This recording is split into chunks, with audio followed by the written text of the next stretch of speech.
Well, good afternoon, everybody, and welcome to today's RCSLT webinar, Towards a Diverse Profession. I'm particularly pleased to be introducing this webinar because we know this is a topic that many members are interested in, and we're pleased that the Royal College now has a concrete programme of action in development to take us towards a diverse profession. My name is Derek Munn. I'm the Director of Policy and Public Affairs here at the Royal College, and I'm pleased to be joined today by Berenice Napier, who is a policy advisor at the Royal College, who leads on diversity matters, by Warda Farah, who is an independent speech and language therapist working for Language Waves in Lewisham, and by James Smithson, who's a master's student at City University of London. Some housekeeping messages. The webinar will be 45 minutes long. There'll be time for questions at the end. We won't be able to take all of the questions that we've received in advance and will receive, but we'll try and deal with them all afterwards if we don't get to them in the webinar. You'll see at the right hand side of your screen a chat button that you can use to contact my colleague Kaylee Mayetta if you've got any problems relating to vision or sound and other functions. You can also use the Q&A button on the right to send us any questions that occur to you in the course of the webinar. Just to let you know that the webinar is being recorded and will be up on the RCSLT website within about 2 weeks. And if you're able to multitask sufficiently and on Twitter, please do use the hashtags RCSLT webinar and SLT diversity. We hope that at the end of this webinar, you will know more about the workshop that we held back in June towards a diverse profession, been able to reflect on some of those experiences around diversity and learn about the next stages of the Royal College's work and how you might get involved with that. So, first of all, I'd like to introduce Berenice to give us some context. Hello everybody, my name is Berenice. I'd like to start by summarising what we already know about diversity and students and the attraction of SLT as a profession. You'll all be very aware of the gender imbalance in the profession, and you might also be aware of the lack of ethnic diversity. But the profession is also not diverse in terms of attracting students from disadvantaged areas, and there are times of increasing numbers of SLT students with a declared mental health condition.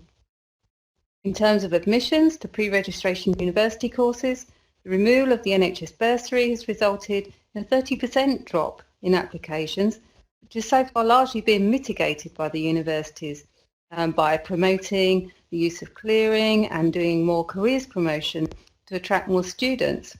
But that said, we cannot afford to be complacent about admissions, given that some allied health profession courses have fared much worse and some of those courses have closed.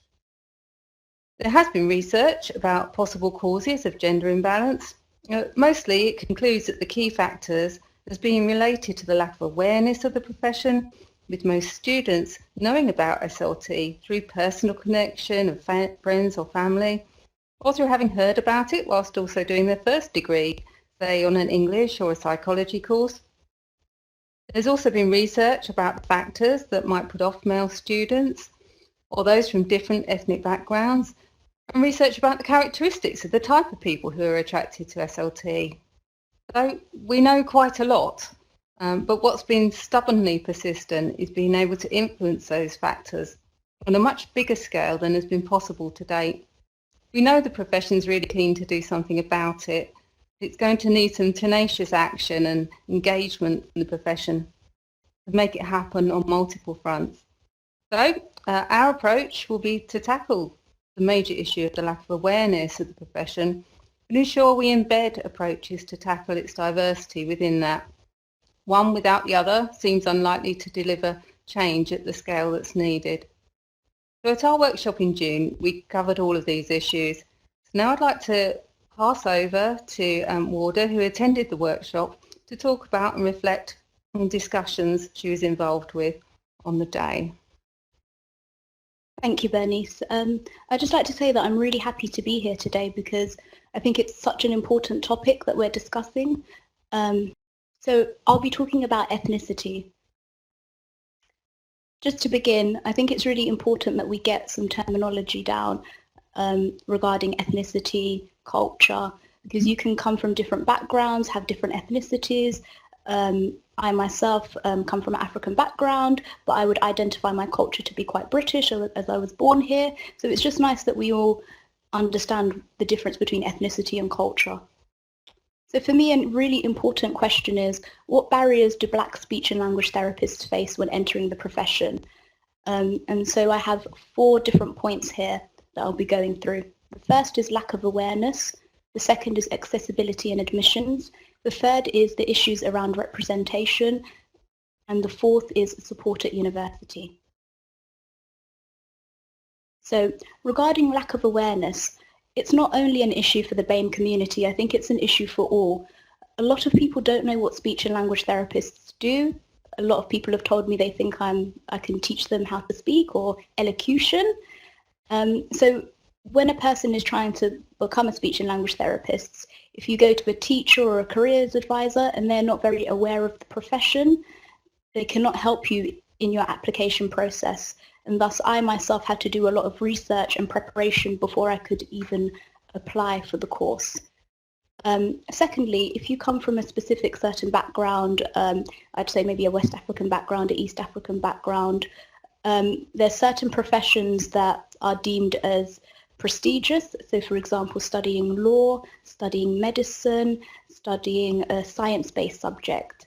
A lot of people don't know about speech and language therapy, and thus they do not think of it as being academically rigorous or worthwhile for their children to pursue. So there's a bit of pushback from there. And the third thing is actually difficulties in acquiring work experience. Once I had thought about becoming a speech and language therapist, and I looked around and I thought, where can I get work experience? There weren't very much places that I could go. And secondly, another issue was not knowing any speech and language therapists. I had never seen a speech and language therapist myself. I wasn't aware of any at school. So how do I kind of get in touch to find out more? Moving on to the lack of representation, once I had decided that I wanted to be a speech and language therapist, I had a Google to look at the images. And most of the images I found were of white women. So I couldn't really see myself in the profession. And when I did see people of colour, they were the people that were getting the treatment. So in my mind, right on the onset, I could see that there was a lack of representation, and I could see that maybe the career that I wanted to go into, there weren't very much people that looked like myself. Once I had kind of gotten over that hurdle, then I had my university experience, which by the way was really great. But being based in London, going to secondary school and going to sixth form here, I've always been around people from different backgrounds. It was very diverse. And the city and the university that I went to myself was a very diverse university with lots of different types of people from across the world.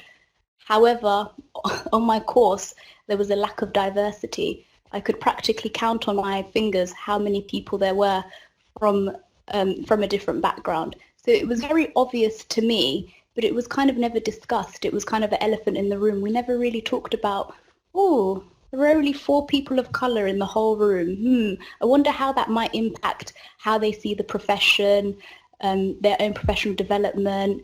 Do they feel like they fit in? And I think those are wider questions that were never really asked. And I guess maybe because we live in such PC times, people don't want to impose views, but sometimes it is kind of better to just ask and state the obvious. And that kind of led to difficulties in me being able to express or share personal issues that I had experienced on placement. Although I had a professional studies module and seminar in which I could discuss things that were going on, it was never really the right place to talk about my ethnicity and how that impacted on me during placement, how service users might have said things to me that could be deemed as subtly racist, but then my practice educator kind of ignoring it because she didn't know what to do. And then once again, my cultural needs being ignored. We never really talked about different cultures. And when there was an opportunity to do that, it was regarding bilingualism. So there was never really much discussion about, for any of the students, that they would be working in diverse in diverse populations, that they would be meeting people from different backgrounds, and that they would need to have a level of understanding, awareness of different people's views and beliefs. So I've kind of mentioned this before, but that kind of feeds into placement support. Students, well, for myself, I could say, and a few other students that I knew, they felt that they weren't really supported at university kind of regarding issues of racism or unconscious bias. They didn't have anybody that they could go to. What they had was the cohort of a small group of people that that they could go to and share their experiences with, but they could never share their experiences in the wider group. It's not necessarily because the cohort, our cohort was very lovely and very understanding and empathetic, but I guess it's that kind of, when you're 18, having that level of confidence to let people in a room know that, hey, I don't really feel comfortable because of X, Y, and Z. You kind of want to keep it underground. And that kind of goes into the issue of a lack of cultural competencies. I know that in kind of RCSLT guidelines, we talk about cultural competency, but what is that really? I think it's kind of easy to kind of read and say, oh yeah, you're going to be working with different people, you need to do this, you need to do that. But I think a lot of students don't really get a lot of that in-depth training, which is missing. And then once again, going on to unconscious bias, I think we need to know it is happening, and we should be able to speak about it openly and address it. And I know from my own personal experience, sometimes I didn't want to report things that I felt were happening because I'd be kind of deemed as a troublemaker. I'm just trying to get through my course. I want to have a good relationship and rapport. So there was never really an avenue for me to share how I'm feeling. And even, I think, for example, when you have course feedback forms, there was never really a place where you could kind of say, I've had this experience at placement, or just really be open and honest. There was never really anything about that. So some solutions. So I think in general there needs to be a better awareness and understanding of what speech and language therapy is, and I think that's just a general thing.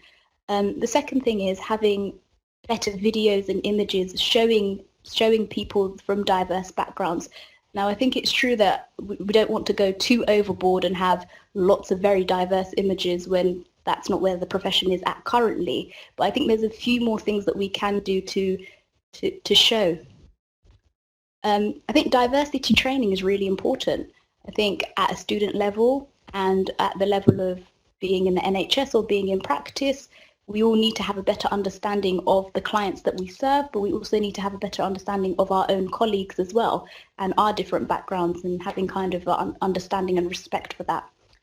I think training practitioners, and I mean practice educators, is really important, especially when they're going to be dealing with students that might come from different backgrounds, and so are going to be facing different challenges than themselves.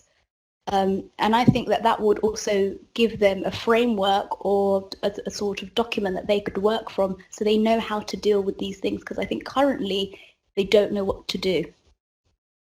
And lastly, I think developing some resources to support students in preparation for when they go on placement. And so this isn't just for BAME students, this is for other students as well, from whatever background that you're from, just so that you understand the clients that you'll be serving and the population that you'll be working in. Because I think not just for BAME students, I think other students from other backgrounds would greatly benefit from this as well. Thank you. So I'll be passing on to James now. Thank you very much for that, Warda. Yes, I'm James Smithson. I'm about to enter my second year on the master's course in speech and language therapy at City University. Probably not surprisingly, I'm talking about gender today. So again, I attended the diversity workshop back in June. It was one of the two tables discussing gender within the profession. Berenice has already touched on it slightly, but I'll just recap things a little bit just to kind of outline the issue as it stands at the moment. So more generally across industry, when we're looking at things like science and technology, engineering, medicine, women currently make up less than a quarter of the UK workforce. That's back from 2018. However, over in speech and language therapy, it's a very different picture. So currently only 5% of students in the UK are male. I'm on a course of around 100, 105 students, and there's only 5 blokes on that course. So pretty much a bang on for that statistic. And then when we look at qualified speech and language therapists, around 97% of qualified SLTs are female within the UK. So it's quite a stark contrast to the statistic up there at the top, representing similar professions. So our question on the day, and the question I'll be discussing in a bit more detail today, is why does speech and language therapy, the profession itself, why does it attract significantly fewer men or significantly more women?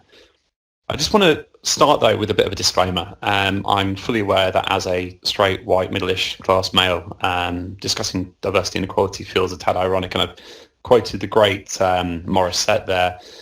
Just quickly to touch on that, I think the most shocking thing for me when I was looking into that was that song was released in 1995, which makes me feel incredibly old. But just to make you kind of aware, our group's aims were to establish why men are unaware of the profession, to understand why they're not understanding the depth and what the role really entails, and why ultimately they're not seeing speech and language therapy as a viable career option. We weren't looking at creating 50-50 gender split. It's not about getting more men in the profession for the sake of equality or just to kind of balance the field. This is really about making sure that we're attracting the right people to the profession for the right reason, and that's regardless of gender. That's making sure it's the right people, whoever they are, and Warda's points are spot on with that as well.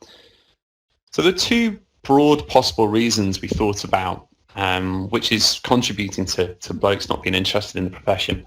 And the 2 broad ones really are preconceptions about men, so looking at men not really being seen as caring or sensitive, maybe lacking emotion, maybe quite solution-focused, quite direct. Historically maybe seen as more scientific or technological or used to working in manual professions. And something which is kind of, I'm hoping, dying out, but I have seen this even within my placements this year, men seen as not necessarily as suited to working with children as women.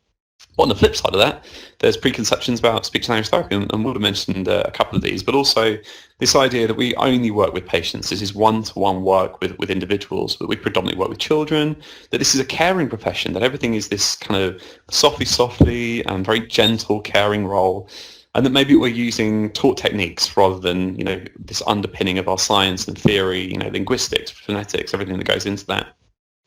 So to expand on that in a bit more detail, we found these kind of 6 key points, which we think are contributing to the problem. So feminized language, things like being part-time roles, nurturing, caring, also lack of exposure awareness. Warda already talked about this, and Berenice mentioned this as well, but the fact that the profession maybe isn't being made available to people when they're in school, when they're looking at A-level choices, looking at university. A possible misunderstanding of what the training and role entails. So as I've already touched on, the training itself is incredibly diverse, and I'm sure many people listening today know. But maybe thinking that this is more about, you learn a certain technique, you work with a child, and that fixes their stammer or their, the specific thing they're having trouble with, not understanding the linguistics, the phonetics, the psychology, everything that underpins what we do. The job title itself, we did touch on this in a little bit. Does speech and language therapy versus speech and language pathology, does that play a role in how people view it?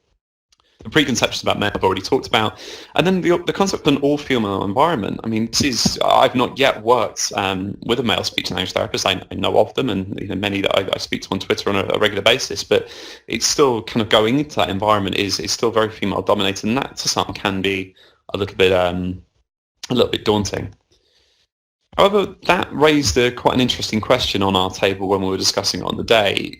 Is this a gender issue? Is this an issue that's purely affecting men, or is this actually a wider problem? And yeah, there are issues here which are likely to affect men. It may turn men off the profession, may make them feel that they're not suitable even though they are. However, I think it's really important we say that these are also a barrier for women. These could be a barrier for women too. So looking at things like overly feminized language, that may be something that women as well as men may not see as attractive. The idea that they don't understand what the job entails, that again can affect any person. People may be unaware of the scientific basis, the theoretical basis that underpins everything that we do. And also, again, the all-female workplace. I've worked with female speech and language therapists that have commented on how difficult sometimes being in an all-female workplace can be for them. This isn't a gender thing necessarily. This is something that can affect many people. So our question on the day really is, what can be done to make the profession more accessible? What can we do to make people more aware of it and make them more interested in pursuing it as a career? And what we realised on the day really is that we need to rebrand speech and language therapy. We need to go right to the bottom and look at how we're discussing it, how we're demonstrating, what images we use to represent it, and really rework that. And make sure that every single touch point, so whether that's the RCSLT website, whether that's the careers website, whether that's a careers advisor in schools, a science teacher, make sure that they are reflecting the truth of the profession, what the profession entails, rather than this maybe outdated or inaccurate view. So that all sounds great, but how do we do this? It's not a mean feat, and it's not something we're going to be able to achieve overnight. So our main aim really was to challenge the current misconceptions or mispreconceptions of speech and language therapy. So creating a library of photos, making sure that reflects men in profession, but that's also all the other areas that are lacking diversity as well. Making sure that the images that are used on university websites within careers brochures, as I mentioned there, are reflecting the other areas of the profession as well, rather than just the current sadly quite poor representing images. So Warda again mentioned it as well. But if you Google speech and language therapy or speech and language therapist, it's predominantly white women working with children, and that just isn't true. So we also need to make sure that those images are reflecting the client base as well. So the whole lifespan, the different range of people that we could be working with, looking at the judiciary system, looking at working in hospitals as well as working just in school. Make sure that when we're describing job roles, which is describing the profession itself, looking at the course on university websites and prospectuses, make sure we focus on things like problem solving, the dynamic, the scientific elements, the medical elements that really underpin what we do, and highlighting those rather than leaning more onto the kind of caring profession aspect of it.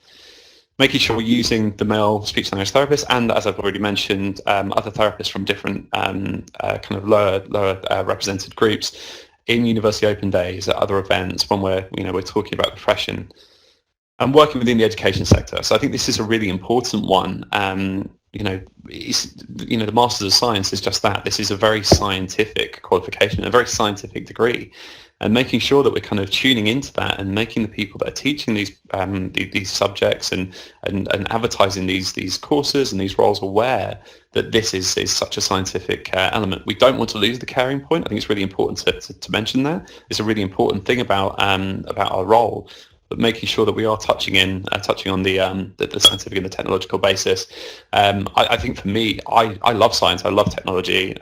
It's quite odd to say that I love things like video fluoroscopy. It sounds very odd to say that out loud, but I find just how that works and the intricacies and the technology associated with that fascinating. And that is going to appeal to other people too. And also making sure that we're using men and again other people from different lower diverse areas as use cases. So Max Ellswood was featured in Health Careers, and he talked about his role in the profession and his route into it. And I think it's really important that we are championing those people. We don't want to lose focus on the other people there. This isn't about, I think Warda mentioned this, it's not creating an over-representation, but it's just making sure people are aware that this does exist. So again, it's not going to be something we can do overnight. We can't wave a magic wand and fix it. But it's really exciting that the RCSLT is being such a driving force behind this, so that we can try and improve how the profession itself is represented, create better awareness of the profession as a whole, and hopefully see a more diverse future of speech and language therapy students and therapists in the not too distant future. And I'm actually going to pass back over to Berenice now, who's going to wrap things up. Thank you.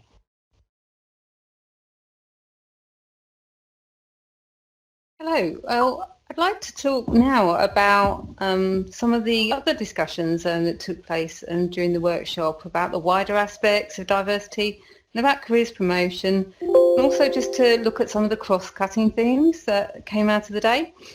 In terms of careers promotion, everyone wants to see more diverse images and much more on all social media, in particular the media that young people follow, and we definitely agree.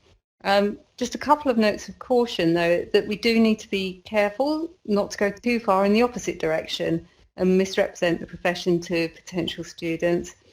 And we also need many more of you to help us gather all those images and videos. And in the world of GDPR, we do need to be very clear about getting written consent for those. And secondly, some aspects of diversity are much better communicated via narrative rather than by images and social media. So, for example, I can think of invisible disabilities or social disadvantage, which would be much better written about as opposed to shown in a video. We love the idea of a student network to promote speech and language therapy and to engage a more diverse audience.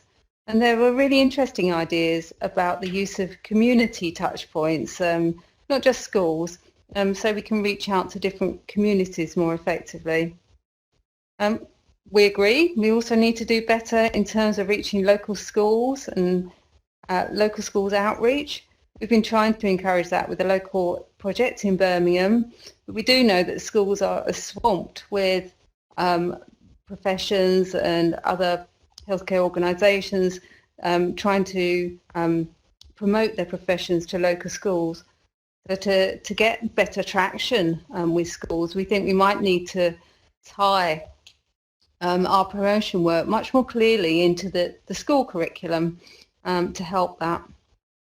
But turning now to some of the themes that arose from our discussion at the workshop, there was particular discussion around whether the monoculture of the profession in terms of its language, ethos, its practices and processes, and whether they act against attracting a more diverse workforce and don't provide the optimum experience for service users.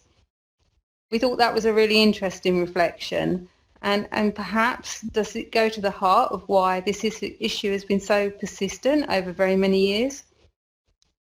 I was also really sad to hear about the experiences of unconscious bias and discrimination, and that those weren't always dealt with well, or that people sometimes didn't report them for fear of how they were thought. And those experiences involved colleagues and service users, and they affected students and SLTs. It's something the profession needs to tackle if it's going to properly support the whole workforce. So, what will we be doing next? The workshop's generated so many ideas and lots of activity. We've been thinking since then about how to structure that. We think we need a number of work streams, and we've indicated what they will be on the slide. The role of the work streams will be to plan the work in those areas and help RCSLT deliver it. So over the autumn and the winter, we'll be aiming to get those work streams off the ground and starting to think about what to do next. We'll be coordinating and taking part in that activity through a Basecamp group, and there's some of you who are already on the group. It will also be a place to find out what other work streams are doing. So please do join the Basecamp group. You can do so very easily by emailing the hubs@rcslt.org email if you'd like to be involved.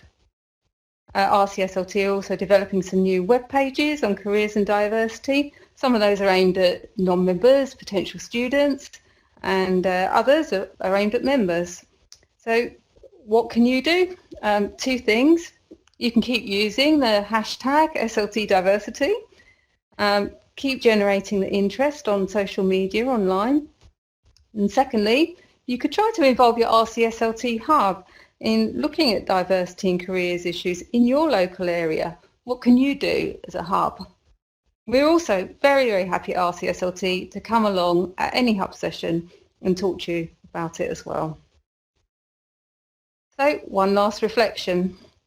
Making a change at this scale will require significant input from the profession, and at RCSLT we're ready to facilitate it, promote it, encourage, organise for maximum impact. But to make a recognisable progress, it will need the profession as a whole to embrace that change too. So I'd now like to hand back to Derek. Thank you very much to all of our presenters. I thought that was very interesting. We have had questions in advance, and we've had questions coming in thick and fast, I have to say, during the webinar itself. So we'll see how we can do. I'm going to kick off with one that came in advance, which was interesting because it was asking about not just the diversity of the profession, but the diversity of the communities that we support, and mentioned in particular, for example, people in the justice system, homeless people. And Warda, I think you've got some experience from your work in Lewisham, which might be relevant to this point. Yeah. So this is why I set up my social enterprise, because I was working with such a diverse community that had such varying needs, and people couldn't always come to the clinic because they had a lot of stuff going on. So I think kind of putting speech and language therapy in the community, making it more accessible, making it a bit more tangible for people, makes them want to engage with you. So I think it's quite important that we are faces in the community, you know. That's great. Thank you very much.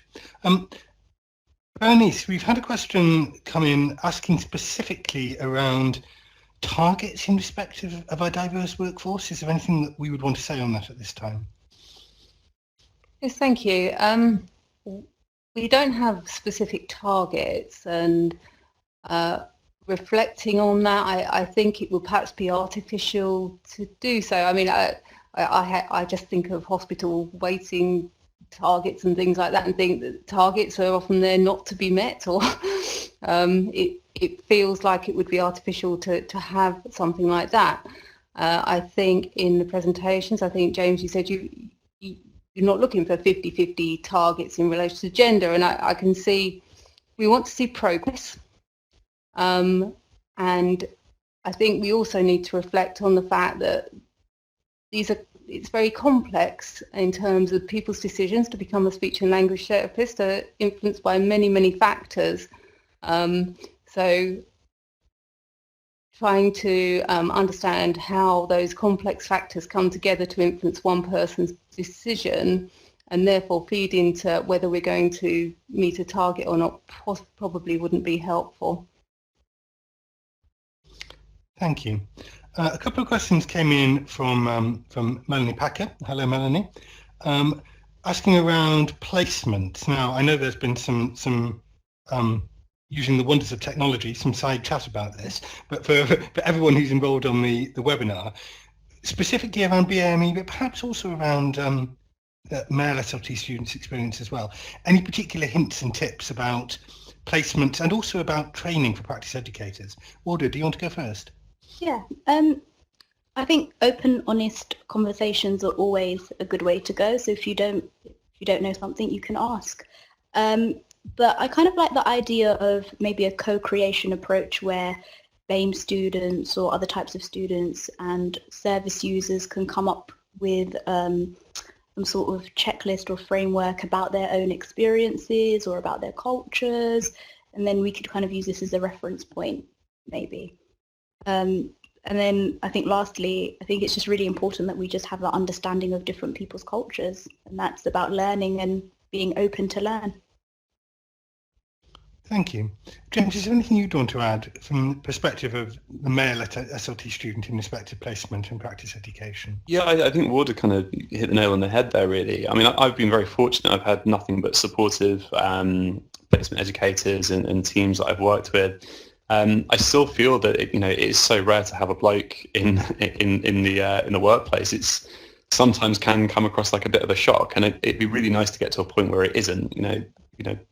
We're doing it too. We're all speech language therapists, regardless of gender and everything else. I think it's more about just kind of normalising things. And I know, again, it sounds very odd coming from my position of relative privilege to be talking about that. But I think we need to get to a point where it is, it's normal, where men are doing this just as much as women, and that just needs to come through awareness, education, and again having an open conversation about it.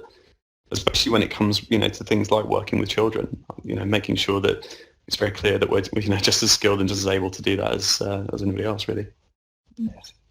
Thank you, James. I think it links on to the next couple of questions. And as another white man on a diversity webinar, we are very aware that issues relating to men are not are different in terms of equality, because, as you say, James, it's not an issue of the underprivilege of white men. It's about the diversity of the profession, the value of that, and the range of that. Do you want to come back in? Yeah, and I think just to reflect on what Berenice was saying there about, when I mentioned this isn't about creating a 50-50 gender split, it's definitely not. And I think we talked in our group about, would it make sense that if you're a male SLT student going to an SLT course, that you have a male student mentor?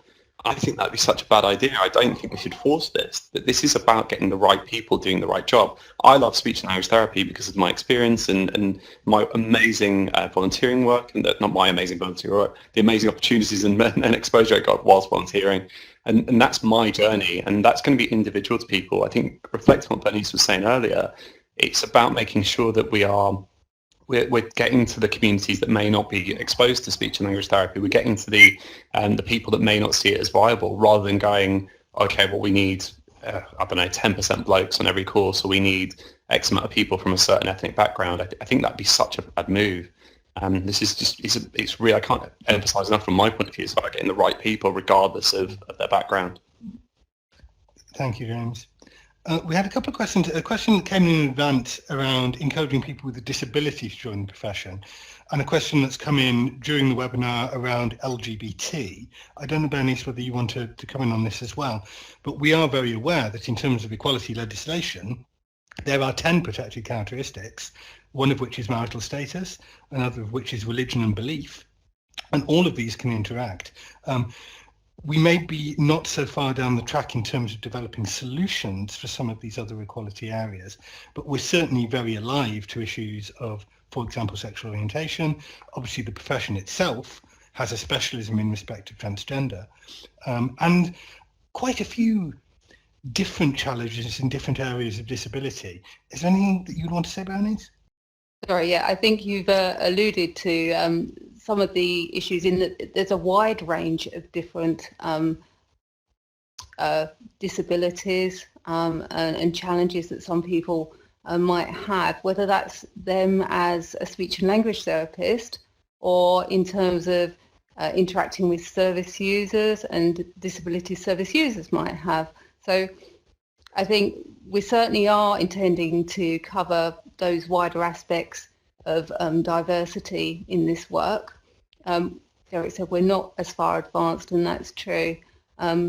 We do have some information that we'll be able to use in helping us to decide how to focus the work. We have information, statistics about student disability, so that might help us in looking at what some of the issues are, certainly around the mental health issues that are quite at the forefront of many people's minds at the moment. I hope that helps. Thank you. And yes, and I mean, it is a huge area, as Berenice says. We've touched on mental health, but I know from working here at the Royal College around people in or interested in the speech and language therapy, for example, autism spectrum, for example, with visual impairment, and interesting questions around both of those. And specifically on LGBT and sexual orientation, in a strongly feminized profession, different issues for lesbians and for gay men.